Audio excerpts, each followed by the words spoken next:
Welcome all. Good morning. We are discussing Module 4 of Public International Law, that is, subject of international law. We seen already subject here not in the sense like an academic subject, but subject on which law confers right and duties. Like human beings are the subject of criminal law, here nations are the subject of international law. And that's what in that context we are observing whether nations only are the subject or there were other persons, entities, individuals, corporations, whether having capacity to act under international law, whether they are subject to duties and they are conferred with the right by international law. So that's what we are observing, that state are the primary subject of international law. Therefore, we deeply examine what state is. So, several authors define the concept of state, but ultimately Stark stated that the state cannot be defined completely, but its essentials can be laid down. And he laid down certain essential, that is population, territory, capacity to enter. Likewise, and Professor Holland added civilization as an extra element to complete the personality of a state. Then this was codified in Montevideo Conventions on Right and Duties of States 1933 by Article 1 of the said conventions. The essential requirements of state were laid down. Thereafter, we seen different kind of states in the world. They can be a part either directly or indirectly of international law. Those states are sovereign, semi-sovereign, protectorate, vassal state, neutralized state, etc.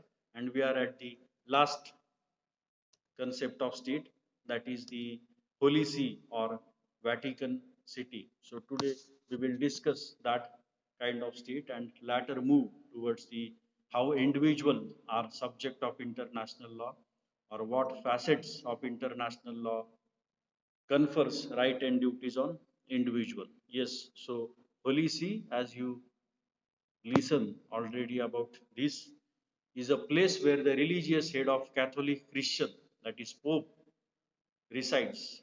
And Holy See is a smallest sovereign state. Even in their internal affairs, no one can intervene. And they can also decide their own external policy. So, in the middle of 19th century, the rulers of Italy seized the territory of Pope and occupied his capital, that is Rome, and consequently Pope went away and settled in his residential place called as Vatican City. So since Pope was religious head, the government of Italy passed a law in 1871 whereby some guarantee was given to the Pope. So the said act conferred some privileges and immunities upon the Pope more or less equal to those which are enjoyed by the head of states. So they were considered as equivalent to state under international law. So in the year 1929, a treaty was concluded between the Pope and the government of Italy, whereby Vatican City, comprising of 100 acres of land, was accepted as a state, and Pope was conferred upon the right to enter into diplomatic relations with other states. Therefore, the present position of Vatican City is that it is an international person and possesses all the right and duties of sovereign state. It is a neutral state in the kind of state, and it is not a member of United Nations till today. So, Vatican City is an international person and is fully independent and sovereign state under international law. So, with this, we had concluded the concept of state and essential attributes of state and how state is a primary subject of international. Let's move further towards the position of individual under international. But prior to that, is anyone is having any query over the term state and the nexus of state with the international law? Yes, comment in the chat box. or if no, we can move further.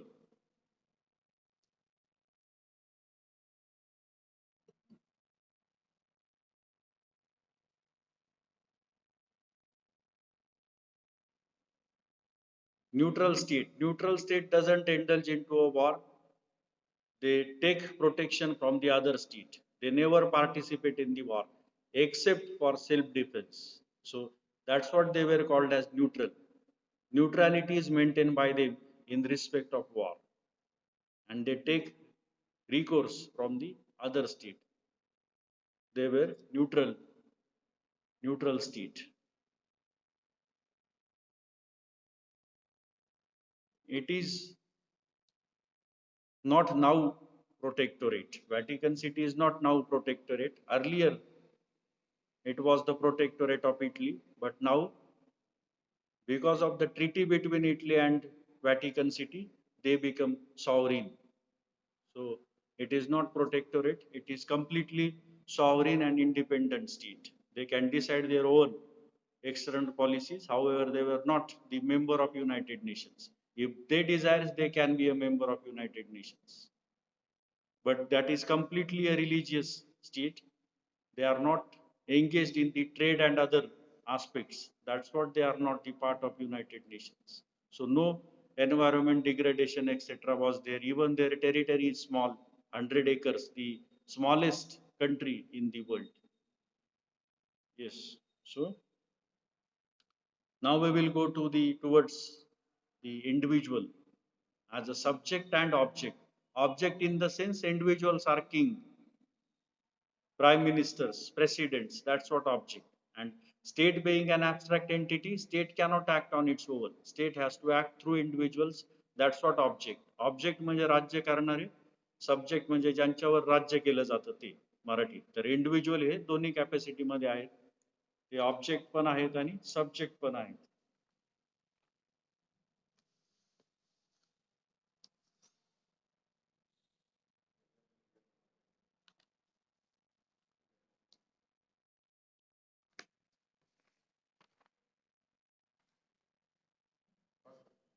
सही करायची ना मला.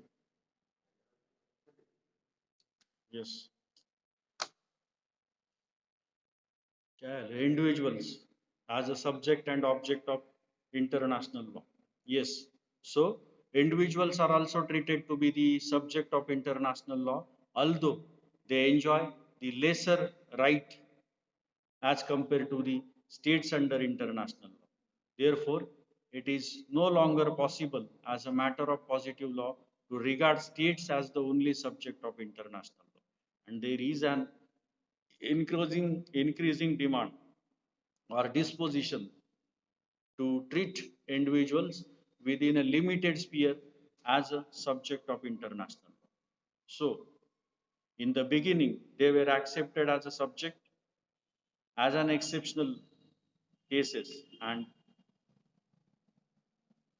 number of juries treated them as object rather than the subject of international, because individuals were ruling initially, because democracy was not the part of major nations, autocracy was there, kingship was there. That's what individual earlier considered as an object of international law, but this view has now been discarded because of the concept of democracy is flourishing in number of nations. Number of countries are revolting against the autocracy prevailing in that particular state, and they are turning towards the democracy, even from religious state to democratic state. The recent example is of Nepal. They earlier a Hindu state, now they are secular state. So the individuals turning from object to subject.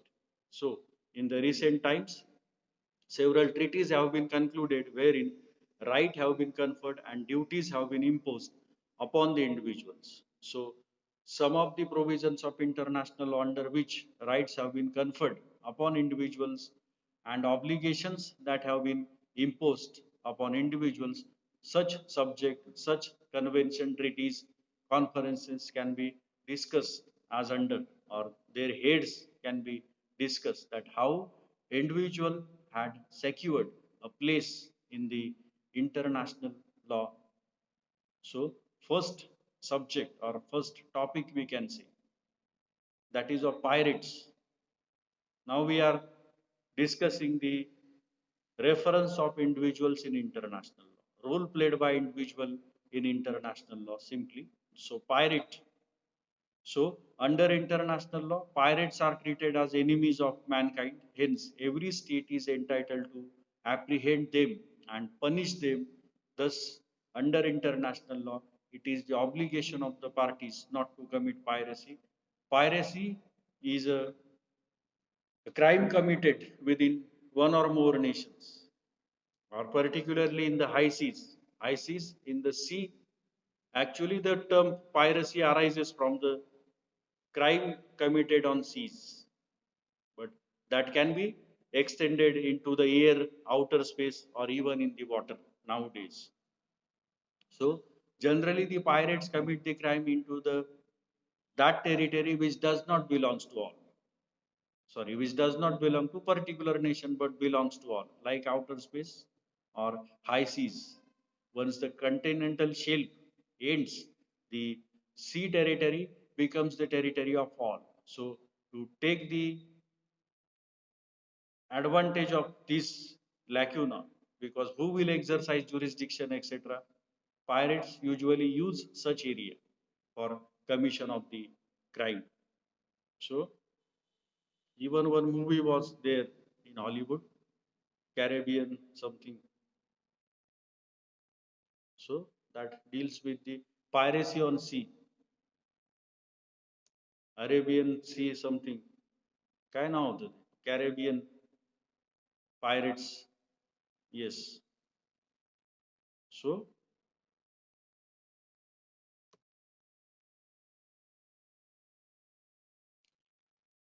first subject is piracy.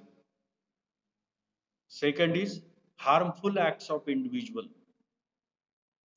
So for the amicable and cordial relations of the state, it is necessary that individual should not be involved in such act as may prove detrimental for the good relations among states. So here involved those activities will be which can be carried out to disturb the peaceful relationship between two states, and this is to be done by way of individuals like terrorism. Therefore, under international law, there are several such provisions which provide that the person who commits such crime may be punished generally through universal jurisdiction that we will see in the jurisdiction topic. For example, here, if a person causes harm to the ambassador of another state, then under international law, he deserves to be given stringent punishment because this will result into disturbance into relationship of two nations.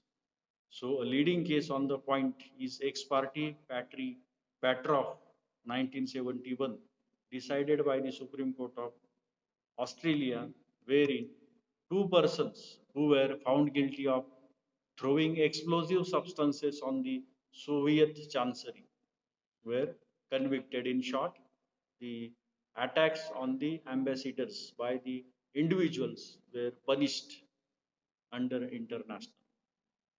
Third element is foreigners. Now, the boundaries between states are becoming blur day by day, and the flow of individuals from one person to one nation to another is increased in larger scale.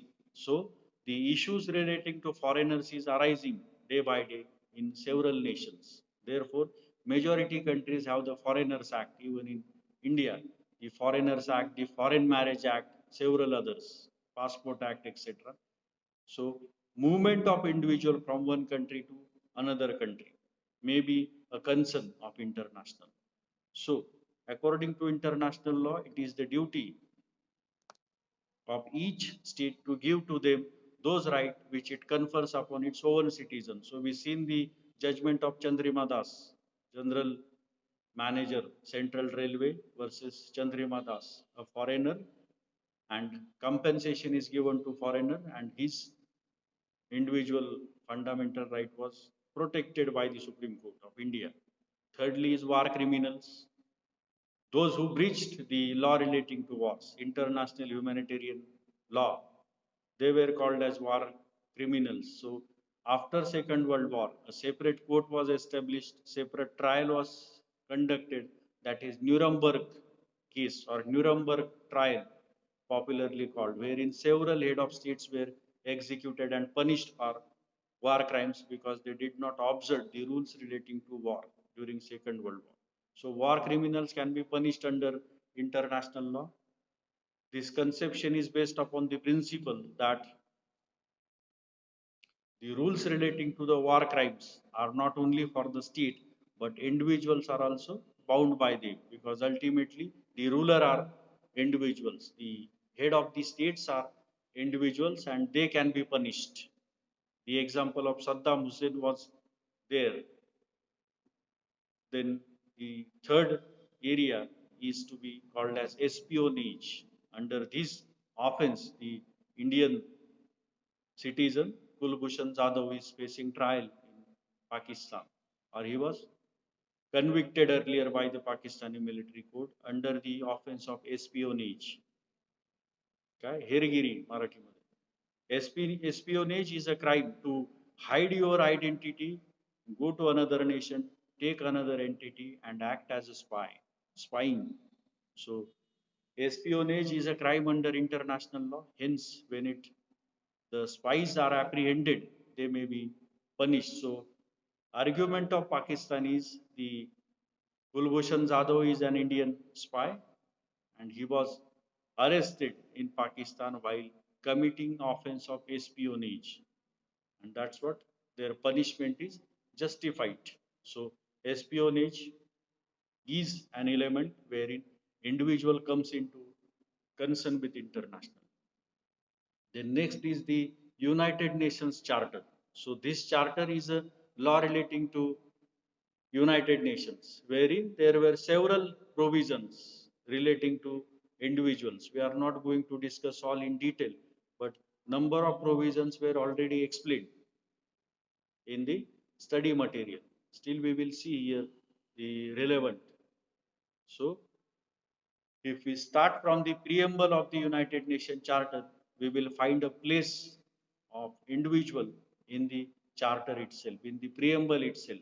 So, like Indian Constitution, the opening words of the preamble of Indian Constitution is "We the people of India." Similarly, the opening words of the Charter of United Nations are "We the people of United Nations." So, people they used word and not the state. That's what individual has been given place, given status by the Charter of United Nations. Therefore, they can be treated as a subject of international. So, apart from preamble, there are number of provisions such as Article 13, sorry, Article 1 Clause 3, 13 Clause 1, then Article 15C, 62 Clause 3, 68, 76, which deals with the individual. Some of the clauses we will see here, like then another international document giving place to the individual other than United Nations Charter, the Universal Declaration on Human Rights, 1948. So this is available to individuals against their respective states. So this declaration mentions in detail the fundamental right and freedoms of the individuals. So what we seen in the relationship between international law and municipal law, UDHR is a greater part of it. Recently, UDHR means those fundamental rights which were denied, can be denied by the nations, that can be conferred by UDHR. Yesterday, Government of India filed an affidavit into a Delhi High Court stating that the same-sex marriages were not allowed, were not recognized by the Indian law. So, one petition was filed in the Delhi High Court regarding recognition of same-sex marriages in India, to which reply is filed by the government. that Indian constitution or even Indian culture does not recognize same-sex marriages. Now, what will be the fate of that decision, that we will come. But prior to that, there was a judgment of Madras High Court wherein the same-sex marriage was already recognized by the Madras High Court, and the directions were given to the registrar of marriage to registered marriage. So that case might not have been cited before the Madras High Court, because here, sorry, Delhi High Court, here in Delhi High Court, government is saying that Hindu Marriage Act as, sorry, petitioners are saying that Hindu Marriage Act nowhere use the word male or female, neither husband or wife. So it merely used the words, the any two Hindus may solemnize their marriage under Hindu Marriage Act. Now controversy is whether the person from same-sex marriages or LGBTQ community, whether they can marry among themselves or as per their choice. Now here UDHR confers the right on all persons to have a family, right to marriage. Now this convention was cited by the petitioners there in the Delhi High Court. So the judgment is awaited. But prior to that, one judgment is there of Madras High Court, wherein the same-sex transgender marriage was recognized. So the UDHR and particularly basic right, human rights, etc., they are going to deal with the international law and individuals. Third is genocide convention. So genocide म्हणजे relating to war, certain weapons were banned. Those weapons committing genocide, मराठीत नरसंहार करणारी शस्त्रे आणि त्यांच्यावर असलेले बंधन म्हणजे nuclear weapons, missiles etcetera. So the Genocide Convention 1948, this convention adopted by the General Assembly imposes an obligation upon the individuals in respect of crime of genocide. It is therefore clear that United Nations organization has given much significance to the right of individuals. From above these conventions, we can say such. Now, the articles which we mention under United Nations Charter, that we will see in short, because number of articles are there with dealing with the individuals and how individuals are concerned with the international. Yes. First article is Article 1, Clause 3, that provides for the purposes of the United Nations. And purposes of United Nations are to solve international problems of economic, social, cultural. So these problems are relating to individuals, or individual development is going to be achieved through these problems. Secondly, 13 clause 1 clause B, wherein the General Assembly can initiate studies and make recommendations on same social, cultural, education, health. In this field, human rights and fundamental freedoms can be strengthened without distinction on the basis of race, sex, language, or religion. Then 55C, it is talking about the peaceful and friendly relationship among nations, that is to be based upon the universal respect for observance of human rights and fundamental freedoms, again without discrimination. So here also individuals were taken into account. The next one is Article 68, wherein the Economic and Social Council is set up for human rights and other economic, social, cultural rights, or to perform these functions. Then Article 76, Clause C, that deals with the trustship system. In Article 1 of that says that to encourage respect for human rights and fundamental freedoms. Ultimately, all these articles are having reference to the human rights, and human rights is an individual concern, and it is burden on the state. So human rights observance हे स्टेटला नको असतं, इंडिव्हिज्युअलच्या फायद्याचं असतं, कारण स्टेटवर त्यामुळं बंधन येतं. आणि international law मध्ये या सगळ्या प्रोव्हिजन मध्ये ह्युमन राईट्सला जागा दिली आहे, म्हणजेच इंडिव्हिज्युअलला जागा दिलेली आहे. एकंदरीत सगळे हे कन्व्हेन्शन्स पाहतात, म्हणजे United Nation charter, genocide convention, जे काय पाहिले आपण. Further, even the conventions on the settlement of investment disputes between state and the nationals of other state, म्हणजे foreign investments, suppose the Indian national invest into a foreign company, and if any dispute arises, for that also a convention was there. Secondly, the persons who invest their money in foreign countries have been conferred upon certain right against particular state. Then the International Covenant on ICCPR we seen already in Jolly George Bank of Kochi in ADM Jabalpur 1966, and optional protocol to that conventions, protocol etc. that we will see in law relating to treaties. Then United Commission on Human Rights. Then lastly Article 34 that deals with the competence of the court. Court means International Court of Justice. So it says that only states may be a parties in cases before the court. So in International Court of Justice, only state can file the cases.